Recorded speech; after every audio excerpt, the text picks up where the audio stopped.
Bonjour, je m'appelle Bastien Sachet, je suis le directeur général de Earthworm Foundation. Donc, c'est une fondation suisse à but non lucratif qui s'occupe de régénérer les écosystèmes en utilisant la force des entreprises.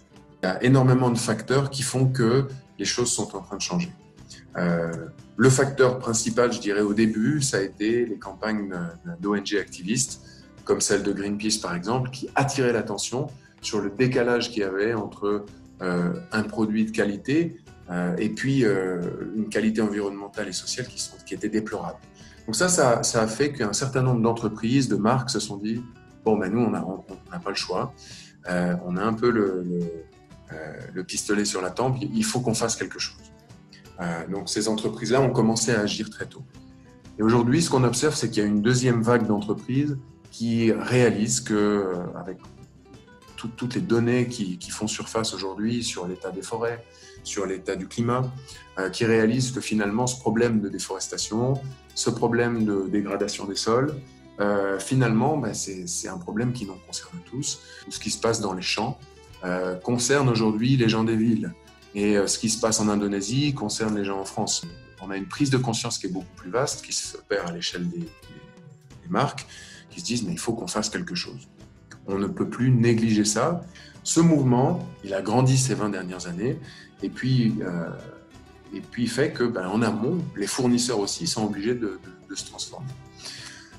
Pour prendre un exemple concret sur la question de l'huile de palme, c'est probablement une des filières qui s'est le plus transformée ces dernières années. Les coûts de semences et puis les campagnes successives et les prises de décision des entreprises ont réellement fait changer les producteurs. Donc aujourd'hui, ceux qui contrôlent le raffinage, la transformation et la production, dans la grande majorité, ont des politiques de zéro déforestation, recherchent la traçabilité de leurs approvisionnements et concrètement, c'est plusieurs millions d'hectares qui ont été épargnés par ces politiques.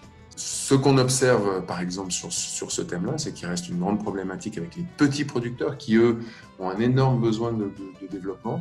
Donc, aujourd'hui, plus de 70% de ce qu'on observe sur Starling, 70% de la déforestation vient de petits producteurs. Donc là, il y a une vraie question de comment est-ce qu'on accompagne ces petits producteurs pour qu'ils soient plus résilients et qu'ils n'aient pas besoin tout le temps de s'étendre en permanence. Donc, c'est exactement le type de transformation en cours. Mais ce qui est très encourageant, c'est de voir que les énormes dévastations de forêts qu'on a pu voir il y a 20 ans, on en voit beaucoup plus rarement aujourd'hui. Voilà.